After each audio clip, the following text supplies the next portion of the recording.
बिस्मिल्लाहिर्रहमानिर्रहीम। अस्सलाम वालेकुम डियर स्टूडेंट्स, कैसे हैं आप। हमारा आज का जो लेक्चर है वो फैमिली कोर्ट के अंदर ट्रायल का क्या प्रोसीजर है। सबसे आसान तरीन टॉपिक है वो, इस तरह कि जो हमने तरीक़ाकार सीपीसी में पढ़ा था, कुछ चीज़ें हमने लिमिटेशन एक्ट में पढ़ी थी, कुछ चीज़ें हमने पढ़ी थी कानून शहादत ऑर्डर में।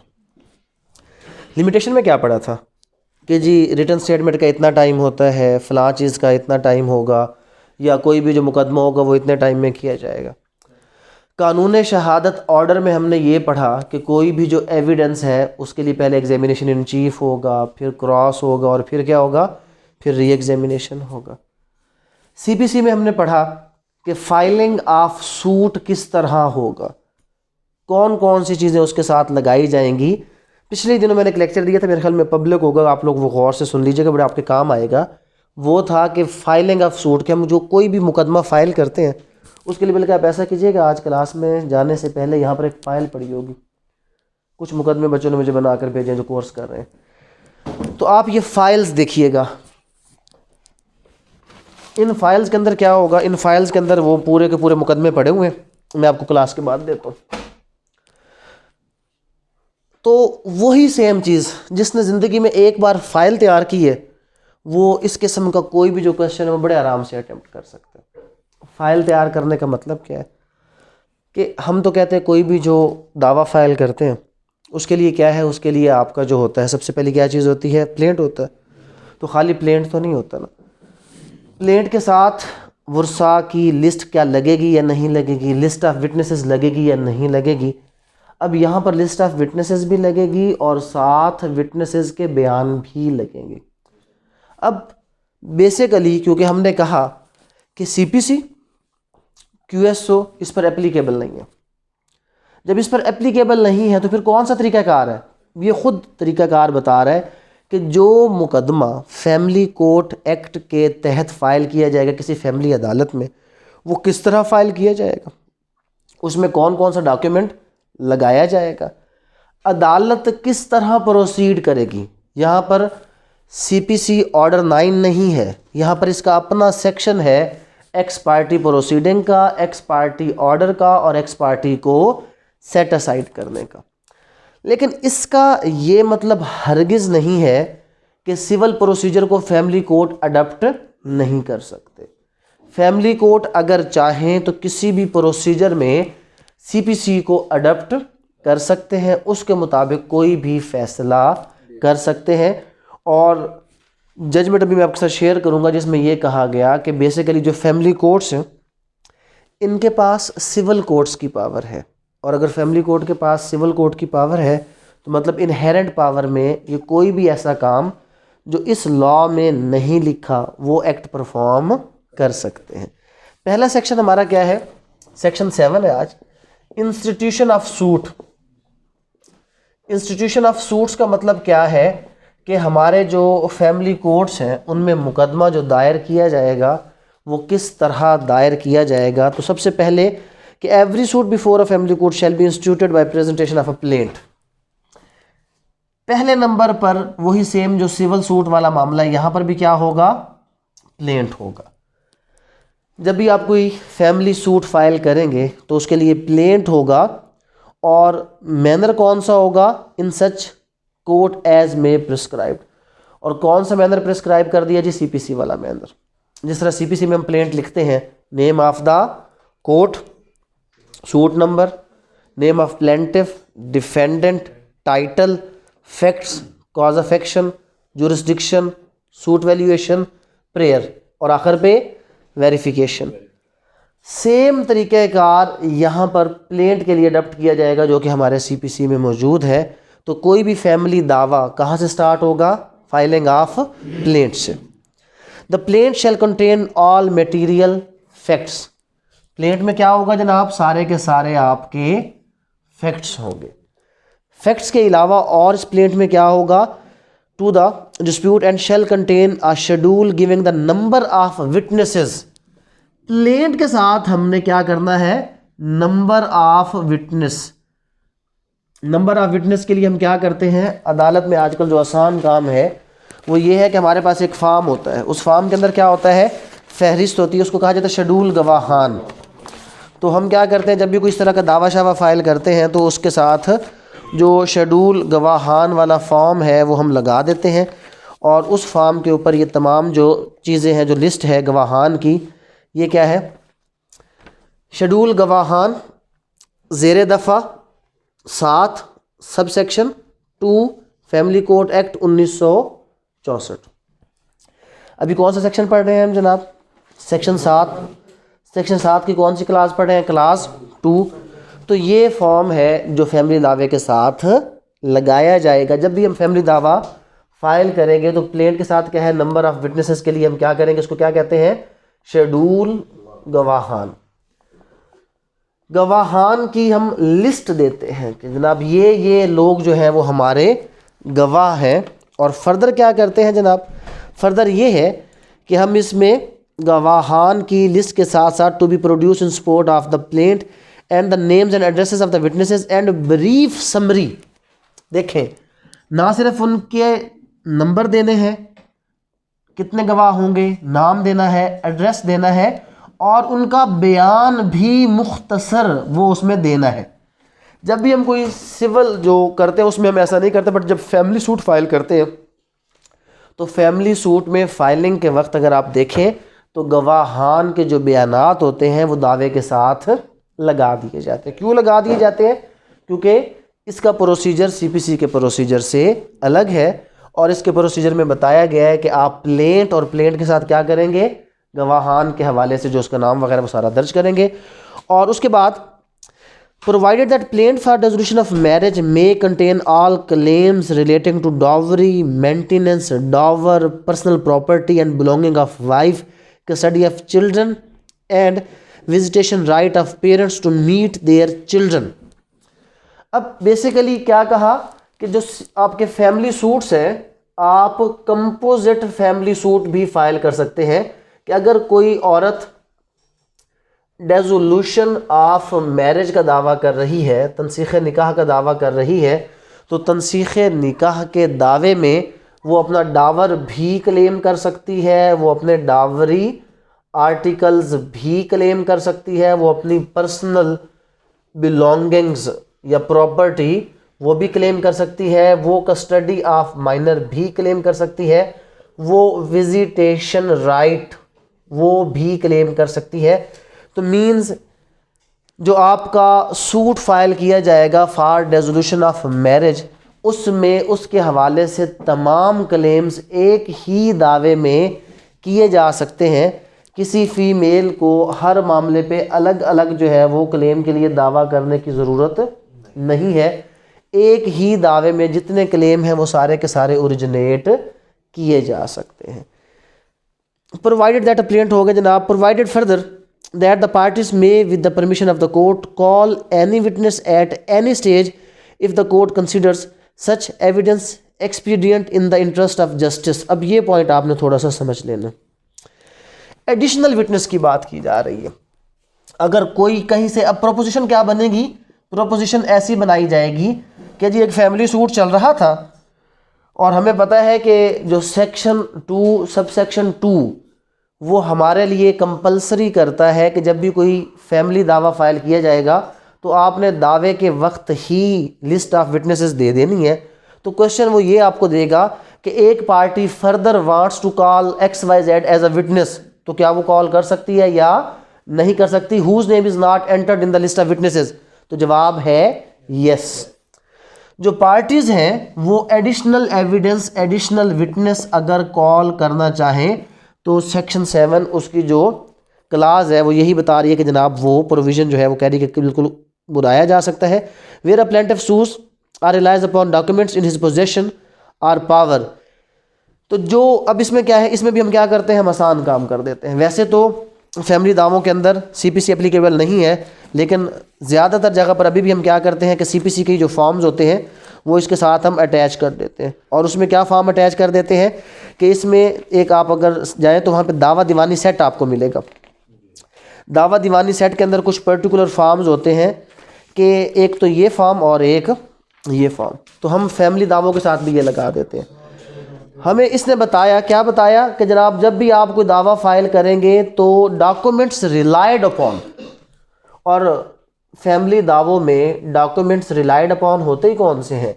आपके डॉक्यूमेंट्स रिलाइड अपॉन जो होते हैं वो निकाह नामा, उसके साथ जो आपके डावर का आर्टिकल उसका लिस्ट, उसके अलावा जो डावर और डावरी आर्टिकल का लिस्ट, या कोई भी ऐसी चीज़ें, अगर कोई औरत मेंटेनेंस क्लेम करना चाहती है, उसके ऊपर उसने बच्चों की फ़ीस अदा की है, हॉस्पिटल के कोई एक्सपेंडिचर है, तो वो तमाम डॉक्यूमेंट्स रिलाइड अपॉन में जो हैं वो अटैच करेगी, जो नहीं है और बाद में उसने पेश करने हैं उसका रीज़न बताएगी, और जो वो पेश करना चाहती है डिफेंडेंट के पास है उसका उसमें ज़िक्र किया जाएगा।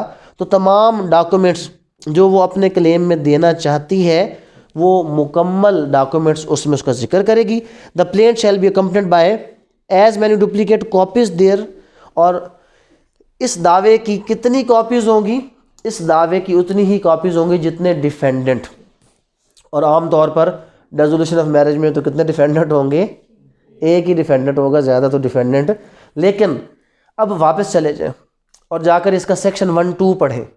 लफ्ज़ पार्टीज एक्सप्लेन हुआ था वहाँ पे, और पार्टी में कहा गया था कि एवरी पर्सन जिसको अदालत नेसेसरी समझती है उसमें पार्टी क्या कर सकती है? उसको बना सकती है। तो मतलब सिर्फ हस्बैंड और वाइफ का अगर मामला है तो उसमें बाकी जो लोग, अक्सर क्या होता है कि हक महर जो है वो बाप मुकर्रर कर देता है, और जो बेटा होता है वो कहता है जी मेरे तो बाप ने मुकर्रर किया था, तो बाप भी उसमें क्या हो जाएगा? डावर के केस में पार्टी बन जाएगा। तो जो लोग पार्टी बनाए गए, जितने आपके डिफेंडेंट्स हैं, उनके हवाले से आपने कापी भी अदालत में जमा करवानी है।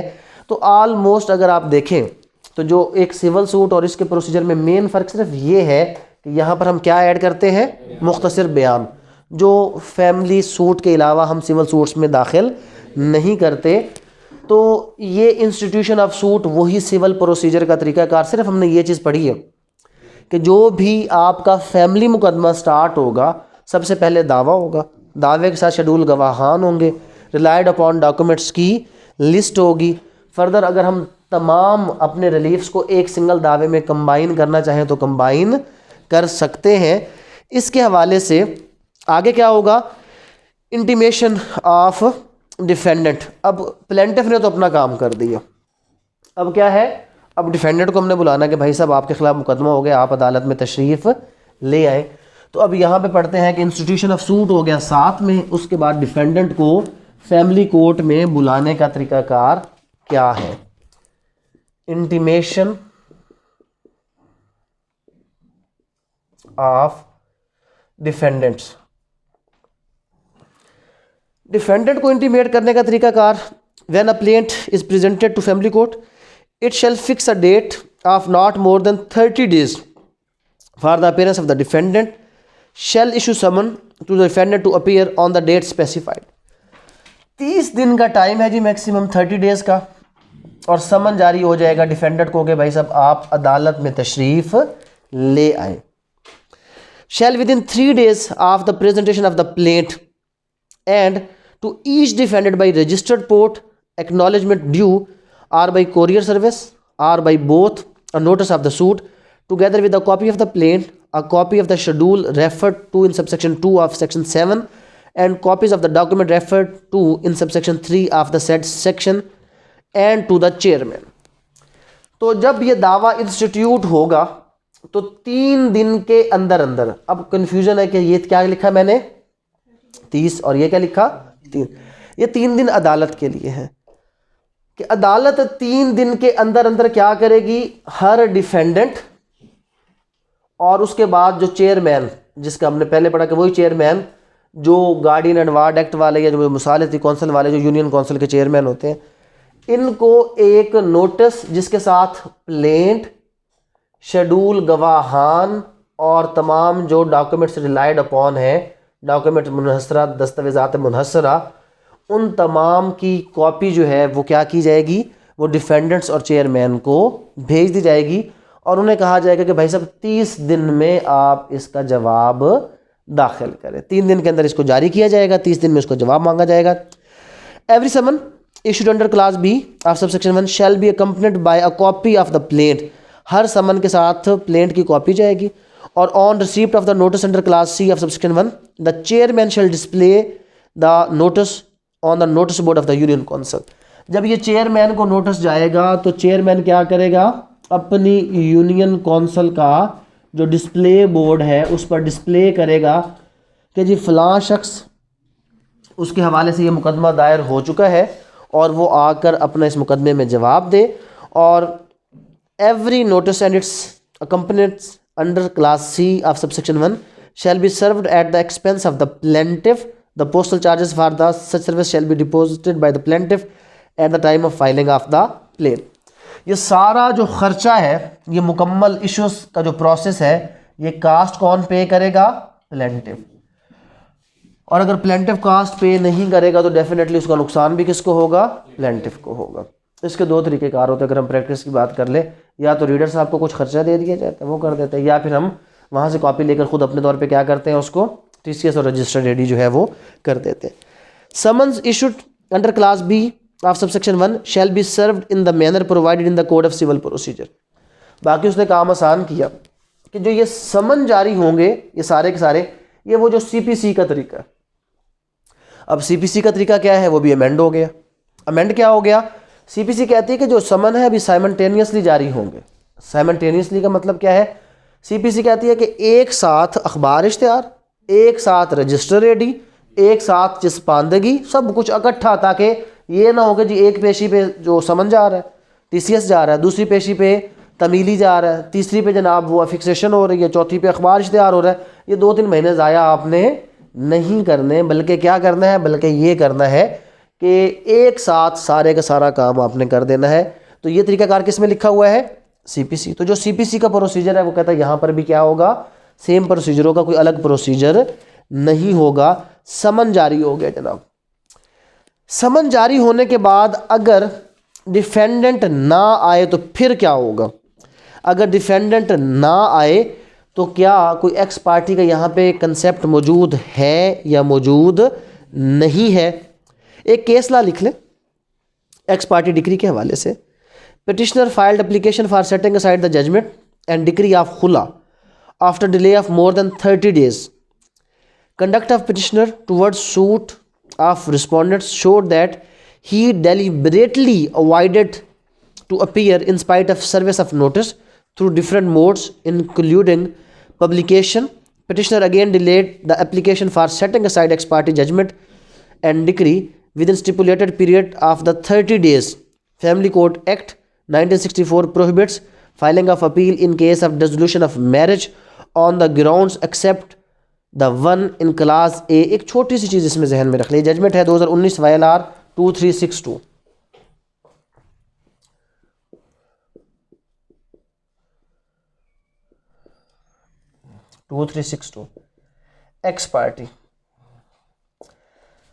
एक्स पार्टी यकतरफा अदालत जब खुला किसी को ग्रांट करेगी तो वो अपीलेबल, सिर्फ एक ग्राउंड उसका अपीलेबल है, बाकी कोई भी उसका ग्राउंड अपीलेबल नहीं है। और जब औरत खुला क्लेम करती है तो उसमें टोटल एक प्रोसीडिंग है। अगर डिफेंडेंट पेश हो जाए तो अदालत उनकी सिर्फ सुलह सफाई की कोशिश करती है। इस पे कोई एविडेंस, कोई सिस्टम, कोई ऐसा इशू है ही नहीं। और अगर डिफेंडेंट नहीं आता तो अदालत डायरेक्ट क्या करेगी, खुला। अगर उसने मुकदमा किया था डिसोल्यूशन ऑफ मैरिज और बाकी सारी चीज़ों का, खुला उसी वक्त ग्रांट हो जाएगी, बाकी चीज़ें क्या होंगी, वो चलती रहेंगी। तो ये एक, और वैसे ओवरऑल अगर हम देखें तो ये गलत है, शरई तौर पर भी गलत है। अदालत खुला ग्रांट नहीं कर सकती। लेकिन अभी हम उस प्रोसीजर की तरफ नहीं जाते, सिंपल हम यहीं पे रहते हैं कि जी डिफेंडेंट आ गया। अगर तो डिफेंडेंट ना आया तो उसके खिलाफ क्या हो गई, एक्स पार्टी। और जो एक्स पार्टी होगी वो अगर 30 दिन में उस पर अपील बनती होगी तो सेट असाइड का ऑर्डर देगा। और अगर खुला हो गई तो खुला पे एक्स पार्टी वाला मामला भी नहीं होता। सेक्शन 9 कहता है जी क्या हुआ, डिफेंडेंट आया तो डिफेंडेंट आएगा तो क्या जमा करवाएगा, रिटर्न स्टेटमेंट। अब रिटर्न स्टेटमेंट के लिए वो क्या क्या करेगा, कौन कौन सी रिक्वायरमेंट है जो सेक्शन 9 में। अगर हम इसको 3 लफ्ज़ों में करें तो 3 लफ्ज़ों में ये चीज़ है कि मुकदमा फ़ाइल हुआ प्लेंट के ज़रिए से, उसके बाद डिफेंडेंट को बुलाया गया और डिफेंडेंट अदालत में आके क्या जमा करेगा, रिटर्न स्टेटमेंट देगा। कैसे देगा जी? On the date fixed under clause A of the subsection 1 of the section 8, the plaintiff and the defendant shall appear before the family court, and defendant shall file his written statement and attach therewith list of witnesses along with the précis of the evidence। तो defendant भी वही काम करेगा। Defendant एक तो written statement देगा और साथ क्या करेगा, वो भी लिस्ट ऑफ विटनेसेस देगा और उनका क्या देगा, उसमें मुख्तसर बयान। और कितनी कॉपीज में देगा? जितने प्लेंटिफ हैं। अगर प्लेंटिफ एक हो तो डेफिनेटली कॉपी भी कितनी होगी उसकी? एक कॉपी। उसके मुताबिक देगा। A defendant husband may where no earlier suit of restitution. अब यहाँ पर एक और पॉइंट है, इस चीज़ को हम सीपीसी में जब जाके पढ़े ना, तो आपको याद होगा कि वहां पर हमने एक चीज़ पढ़ी थी। क्या पढ़ा था? Set of. सेट ऑफ दर हकीकत क्या है? Counter claim. अच्छा, वो क्वेश्चन आपसे घुमा के कैसे पूछ सकते हैं? वो इस तरह पूछ सकते हैं, is there any concept of set off under family court act 1964? अगर है तो क्या है? तो अब जो मैं आपको अगली बात बताने जा रहा हूं, ये दर हकीकत सेट ऑफ ही है। सेट ऑफ क्या होता है? दावे के बदले में काउंटर क्लेम करना। वाइफ ने क्या दावा किया है कि मुझे क्या चाहिए? खुला चाहिए। खुला के अपोजिट कौन सा दावा होता है? अगर उर्दू के पेपर के लिए इसका लफ्ज होगा तो क्या होगा जी? हकूक ज़न नाशोई। ये पेपर है आपका उर्दू का, आपको ये चीज़ें पता होना चाहिए। उर्दू में क्या पता होना चाहिए आपको? उर्दू में ये पता होना चाहिए, जो है ना, वो उर्दू का क्वेश्चन ऐड हुआ है लीगल टर्म्स का। लीगल टर्म्स के क्वेश्चन में क्या ऐड हुआ है कि वहाँ पे लिखा होगा कंजुगल राइट्स, और आपने उसकी क्या बतानी होगी? उर्दू बतानी होगी। तो वो क्या है? हकूक ज़न नाशोई, दावा हकूक ज़न नाशोई। ये बेसिकली क्या है, यहाँ पर जो आपका सेक्शन 8 ये बता रहा है कि जब आपका डिफेंडेंट आके रिटर्न स्टेटमेंट देता है, अगर वो रिटर्न स्टेटमेंट में अपना कंजुगल राइट तो सेपरेट दावा नहीं करेगा, वो रिटर्न स्टेटमेंट में ही कहेगा कि जनाब मैं जो है वो क्या करना चाहता हूँ, इसको अपने घर में बसाना चाहता हूँ। तो वो कंजुगल जो राइट्स है उसका दावा क्या करेगा? कंजुगल राइट्स का दावा, उसका जिक्र अपने रिटर्न स्टेटमेंट में ही कर देगा। और फर्दर अगर किसी खाविंद ने कंजुगल राइट्स का दावा किया है तो बीवी अपने जवाब दावा में रेजोल्यूशन ऑफ मैरिज क्लेम कर सकती है। तो ये बेसिकली सेट ऑफ ही है, काउंटर क्लेम है कि एक ही दावे में। इसका मकसद और इसके पीछे क्या है? इसके पीछे केस लाज हैं, जजमेंट्स हैं कि इनफैक्ट वहाँ पर जब हम बात करते हैं सीपीसी में तो कंसोलिडेशन का ऑप्शन है, यहाँ पर कंसोलिडेशन का कोई प्रोविज़न मौजूद नहीं है। तो कोर्ट अपनी इनहेरेंट पावर में क्या कर सकता है? दावों को कंसोलिडेट कर सकता है। और कंसोलिडेट से बढ़कर ये है कि रिटर्न स्टेटमेंट में ही आप अपना जो काउंटर दावा है वो क्या कर सकते हैं, उसमें कर सकते हैं। उसके बाद क्या है जनाब, डिफेंडेंट वाइफ के लिए रेजोल्यूशन ऑफ मैरिज का वो कर सकती है। और where a defendant relies upon a document, जो डॉक्यूमेंट होंगे वही सेम चीज़ें जो हमने पढ़ी थी। कहाँ पे पढ़ी थी? इंस्टीट्यूशन ऑफ सूट में, कि वो डॉक्यूमेंट्स रिलाइड अपॉन साथ लगाएगा, उसकी उतनी कॉपीज़ लगाएगा कि जितने उसके अपोजिट रिस्पोंडेंट है उतनी ही कॉपी लगाएगा। यहाँ पर जितने इसने प्लेंटिफ्स को कॉपी देनी उतनी ही कॉपी लगाएगा। सारे डॉक्यूमेंट्स जो उसके पास मौजूद है, जो मौजूद नहीं है, वो सारे के सारे डॉक्यूमेंट्स इसके साथ क्या किए जाएंगे? लगा दिए जाएंगे। अब अदालत के पास क्या आ गया जनाब? अब अदालत के पास दोनों चीज़ें आ गई। और अगर defendant fails to appear on the date fixed for the family court for his appearance, it is provided that the summons or notice was duly served on the defendant, the family court may proceed ex parte। और अगर तो defendant आकर return statement देता है तो अदालत proceed करेगी, और अगर वो नहीं आता तो अदालत फिर भी प्रोसीड करेगी। और क्या करेगी? फिर किस तरफ चली जाएगी? Ex party. फिर क्या हुआ जनाब? Where the family court has adjourn the hearing of the suit ex party and the defendant at, और वही सेम चीज़ आपको अगर याद हो, हमने पढ़ा था सीपीसी में ऑर्डर 9 में कि अगर एक्स पार्टी प्रोसीडिंग का ऑर्डर हो जाए और डिफेंडेंट अदालत में पेश हो जाए और आकर रीज़न दे दे, अदालत उसको राइट दे देती है। तो यहाँ पर भी यही है कि अगर एक्स पार्टी का ऑर्डर हो गया और डिफेंडेंट आकर अदालत को रीज़न बताए तो क्या होगा? एक्स पार्टी का ऑर्डर उसका सेटिसाइड हो जाएगा और उसको मौका दे दिया जाएगा। और in case the decree is passed ex parte against a defendant under this act, he may apply within 30 days। तो एक्स पार्टी के खिलाफ जो रेमेडी है वो 30 डेज, यहाँ पर 9/13 का हवाला आप नहीं देंगे। एक्स पार्टी इसमें अपने सेक्शन जो है वो सेक्शन 9 में मौजूद है, अंडर सेक्शन 9 ही आप दरख्वास्त देंगे to set aside the ex party degree within 30 days. अगर 30 डेज में नहीं देंगे तो फिर आपका टाइम क्या हो जाएगा, एक्सपायर हो जाएगा। और where the degree is of such nature that it can not be set aside as against such defendant only, it may be set aside against all or any of the other defendants. ये बहुत अहम point है। Proposition ये बनाता है वो कि defendant है एक से ज़्यादा, डिफेंडेंट क्या है, एक से ज़्यादा है, उनके खिलाफ एक्स पार्टी डिक्री पास हो चुकी है under family court act. One of those many defendants वो अपीयर होते हैं और सेट असाइड की क्या करता है, वो बंदा दरखास्त दे देता है। और डिक्री की नेचर ऐसी है कि सेट असाइड होगी तो पूरी होगी, किसी एक पर्सन के खिलाफ सेट असाइड नहीं हो सकती। तो कोर्ट पूरी डिक्री को एक शख्स की दरखास्त पर भी क्या कर देगा, सेट असाइड करेगा। ये बात अपने जहन में रख लें।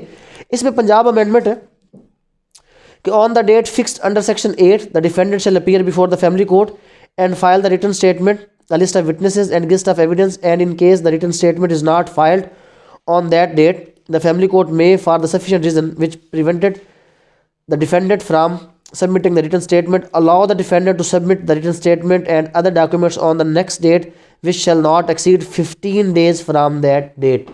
अगर डिफेंडेंट पेश होता है और आकर अदालत में रिटन स्टेटमेंट जमा नहीं करता तो पंजाब अमेंडमेंट क्या कहती है कि मज़ीद उसको कितना टाइम दिया जा सकता है। पंजाब अमेंडमेंट कहती है कि उसको 15 दिन का मज़ीद टाइम दिया जा सकता है for the submission of written statement. अच्छा जनाब, एक केसला लिखें कि written statement not filed, family court shall have the inherent power to proceed ex party against him to strike off the defence and to pass an ex parte decree in line with the principles enunciated by the Civil Procedure Code 1908-2014 SCMR 1365 2014 SCMR 1365। अब गौर से पढ़े कि है क्या। Defendant आ गया, हमने जो पहले पढ़ा है हमने कहा कि एक्स पार्टी कब होगी कि डिफेंडेंट अगर ना आए। होता क्या, डिफेंडेंट आ जाता है, अदालत मौके पे मौका देती है और वो रिटर्न स्टेटमेंट जमा नहीं करता। और अगर डिफेंडेंट आने के बाद रिटर्न स्टेटमेंट जमा ना करे तो यहाँ पर क्या है कि failure to file return statement, अगर अदालत में आके वो रिटर्न स्टेटमेंट फाइल ना करे तो केस को क्या कर सकता है कोर्ट, एक्स पार्टी ऐसे डिफेंडेंट के खिलाफ भी कर सकता है कि जो आए और आकर रिटर्न स्टेटमेंट फाइल ना करे, बिला वजह उसको मौके दिए जाए और फिर भी रिटर्न स्टेटमेंट फाइल ना करे तो उसके खिलाफ भी एक्स पार्टी का ऑर्डर हो सकता है जनाब। राइट क्लोज हो जाएगा और उसके बाद एक्स पार्टी प्रोसीड कर जाएगा। डेफिनेटली वो तो एक प्रोसीजर है मजीद कि वो पहले उसका राइट क्लोज करेगा और फिर वो क्या करेगा, फिर आगे फर्दर उसकी तरफ जाएगा। अच्छा जी, इंटरिम मेंटेनेंस क्या अदालत दे सकती है। No appeal, revision or review has been provided against order relating to interim maintenance. जो फैमिली कोर्ट एक्ट के तहत इंटरिम मेंटेनेंस उसका ऑर्डर फैमिली कोर्ट जो पास करेगा, क्योंकि इंटरिम मेंटेनेंस में अगर ज़्यादा है तो वो बाद में उसको कट हो जाएगा, अगर कम है तो ज़्यादा दे दी जाएगा। लिहाजा इस ऑर्डर के लिए क्या है, आप केसला लिख लें 2010 CLC 32 2010 CLC 32 ये कहता है कि जो इंटरिम मेंटेनेंस, अब उसके ऊपर भी कोई जजमेंट वो बना देगा, प्रोपोजिशन बनाएगा कि जो इंटरिम मेंटेनेंस का ऑर्डर वो चैलेंज करना चाहता है। जैसे मैं एक आज क्वेश्चन पढ़ रहा था, आप भी उसमें 2017 के पेपर में एक चीज़ देखना कि उसमें एक बंदा अदालत में जाता है और गवर्नमेंट के ख़िलाफ़ उसने एक वो कहा है कि जनाब मुझे स्टे दे दिया जाए, और पूरी सिचुएशन पूरी पॉलिसी उसके हक में है, पूरी सिचुएशन पूरी पॉलिसी उसके क्या है, हक में। उसने पूरा क्लियर किया है कि जी ट्रांसफ़र पॉलिसी कहती है कि कोई भी जो मुलाजिम है वो 3 महीने तक क्या कर सकता है, किसी भी रिहाइश को रिटेन कर सकता है। तो लिहाजा उसको 3 महीने से पहले निकाला जा रहा है ट्रांसफ़र के बाद, और उसके बच्चों के पेपर भी हैं। तो आप उसको स्टे ऑर्डर देने के लिए क्या करें, आप लिखें स्टे ऑर्डर की, आप वो लिखें इंजंक्शन ऑर्डर लिखें। आप जितने लोगों से हमने पूछा सब ने कहा जी कि इस तरह ऑर्डर लिखा जाएगा, ऑर्डर लिखा ही नहीं जाएगा। क्यों, उसको स्टे मिल ही नहीं सकता। क्यों नहीं मिल सकता, 56D स्पेसिफिक रिलीफ एक्ट कहता है कि गवर्नमेंट के खिलाफ कोई इंजंक्शन नहीं दी जाती, हमेशा रिफ्यूज़ की जाएगी। तो उसने चाहे ग्रांट का कहा है, हमने उसको क्या करना है, रिफ्यूज़।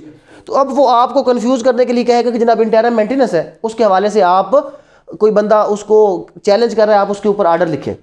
अभी बात यह है कि इंटरम मेंटेनेंस आप हवाला दे दें कि 2010 CLC 33 इंटरम मेंटेनेंस, इसके खिलाफ अपील, रिव्यू, रिवीजन कुछ भी फाइल नहीं हो सकता, कोई भी रेमेडी इसके खिलाफ अवेलेबल नहीं है। अच्छा, यहाँ पर थोड़ा सा भी और आगे चेंज आ गया, और वो चेंज क्या आया कि इंस्टीट्यूशन ऑफ सूट हो गया, डिफेंडेंट आ गया, रिटर्न स्टेटमेंट आ गई, एक्स पार्टी को साइड पे कर देते हैं, रिटर्न स्टेटमेंट भी आ गई, सारा मामला हो गया। अब क्या होगा, अब यहाँ पे प्री ट्रायल प्रोसीडिंग होगी सेक्शन 10। अब वो सेक्शन 10 में कौन सी प्री ट्रायल प्रोसीडिंग होगी जनाब, यहाँ पे उस प्री ट्रायल प्रोसीडर में कौन कौन से जो स्टेप्स हैं वो लेगा। सेक्शन 10 प्री ट्रायल प्रोसीडिंग, जो प्री ट्रायल प्रोसीडिंग है, when the written statement is filed, the court shall fix an early date for pre-trial proceeding. On the date so fixed, the court shall ascertain the points at issue between the parties and attempt to effect a compromise or reconciliation. तो असल जो pre trial है ये क्या है, ये है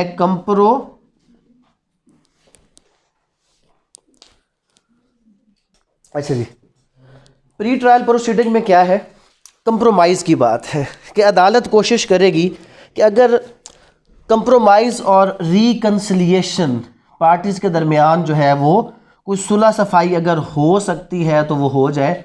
और 2 स्टेप हैं, एक बात जहन में रखें, कंप्रोमाइज़ आपसे ये भी पूछा जा सकता है कि इन फैमिली ट्रायल कंप्रोमाइज़ किस स्टेज पर, 2 स्टेजेस हैं। पहली स्टेज कि जब जवाब दावा आ गया तो केस की तरफ प्रोसीड करने से पहले कंप्रोमाइज़, और दूसरी स्टेज जब अदालत तमाम प्रोसेस मुकम्मल कर चुकी है और फाइनल जजमेंट प्रोनाउंस करने से पहले कंप्रोमाइज़। तो कंप्रोमाइज़ कितनी बार है, 2 दफ़ा है। तो प्री ट्रायल प्रोसीडिंग में अगर तो रिकन्सिलिएशन हो जाती है तो डेफिनेटली मुकदमा क्या हो जाएगा, डिसमिस हो जाएगा। और इफ़ नो कंप्रोमाइज़ और reconciliation is possible, the court shall frame the issue in the case and fix a date for recording of evidence. तो इशू जो फ्रेम होने हैं, फ्रेमिंग ऑफ इश्यूज, जो फ्रेमिंग ऑफ इशू है ये इस compromise का मौका देने के बाद, इफ़ कंप्रोमाइज़ और रिकन्सिलिएशन फेल्स, अगर कंप्रोमाइज़ और रिकन्सिलिएशन का जो प्रोसेस है ये फेल हो जाएगा तो अदालत क्या करेगी, इस सूरत में अदालत जो है वो इशू फ्रेम करेगी, अदरवाइज़ कोर्ट इशू फ्रेम नहीं करेगी। At the pre trial the court shell ascertain the points हो गया। उसके बाद provided that not with standing any decision or judgment of the court or tribunal, the family court in a suit for dissolution of marriage, if reconciliation fails, shall pass decree for the dissolution of marriage। अब गौर से देखें, जो decree for dissolution of marriage है उसके लिए framing of issue नहीं है, उसके लिए रिकॉर्डिंग ऑफ एविडेंस, वो कहता बाकी सारी बातें छोड़ दे, जो डिसोल्यूशन ऑफ मैरिज है अब वो आपसे पॉइंट करता है, पूछता है कि जी डिसोल्यूशन ऑफ मैरिज है उसकी स्टेजेस लिखें। तो उसकी स्टेजेस क्या है, उसकी स्टेजेस ये है कि अगर कंप्रोमाइज़ पॉसिबल नहीं है तो ऑटोमेटिकली क्या होगी, मैरिज को वो डिसॉल्व कर देगा, इसके ऊपर कोई एविडेंस वगैरह। और इसमें क्योंकि सुप्रीम कोर्ट की जजमेंट्स है कि अगर फीमेल एक लफ्ज़ हेट्रेड लिख देती है कि डेवलप्ड हेट्रेड, तो उसके बाद कोई कहानी कोई किस्सा है ही नहीं कि उस मुकदमे को आगे चलाया जाए। इसमें Punjab amendment, the family court may at pre trial stage ascertain the precise points of controversy between the parties and attempt to effort compromise between the parties. Subject to subsection 5, if compromise is not possible between the parties, the family court may necessarily frame the precise points of controversy and record evidence. In a suit for dissolution of marriage, if reconciliation fails, the family court shall immediately pass a decree for dissolution of marriage, and in case of dissolution of marriage through khula, may direct the wife to surrender up to 50%, अब ये amendment है, 50% of her deferred Dawar और up to 25%।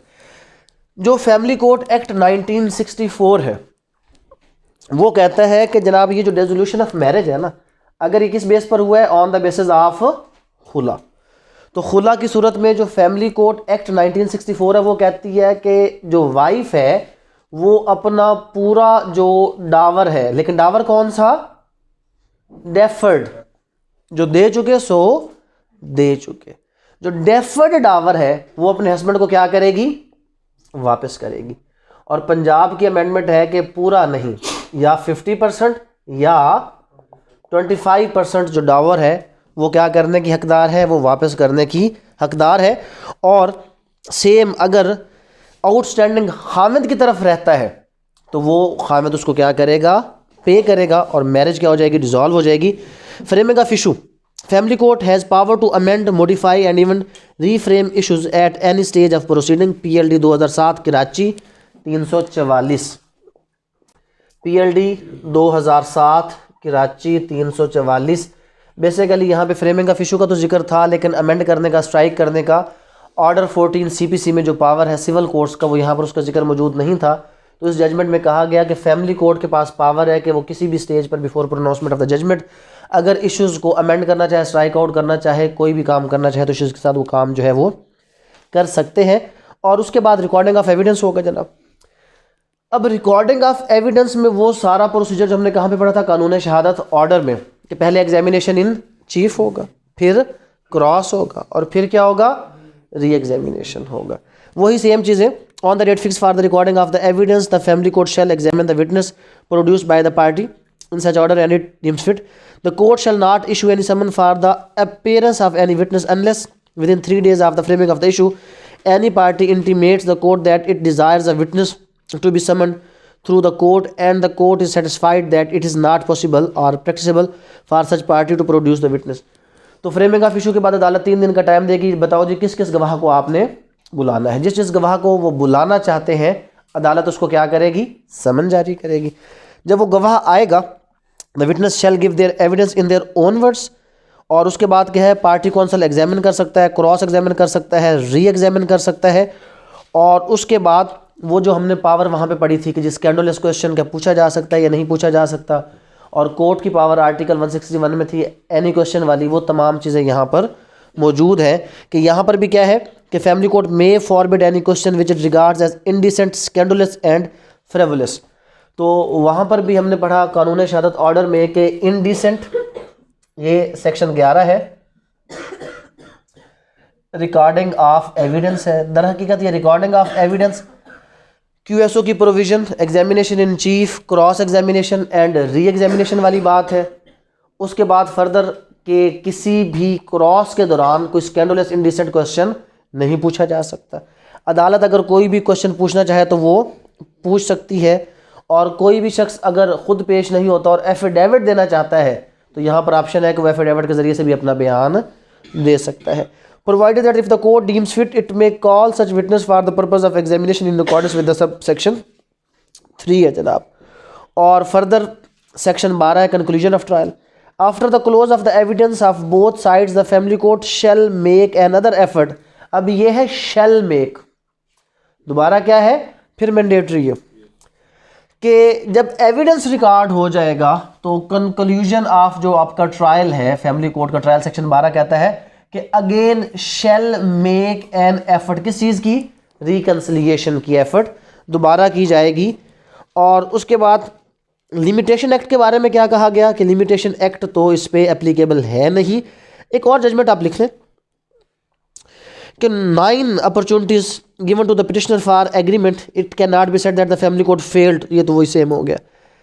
Omission to record finding about failure of conciliation is a technical defect.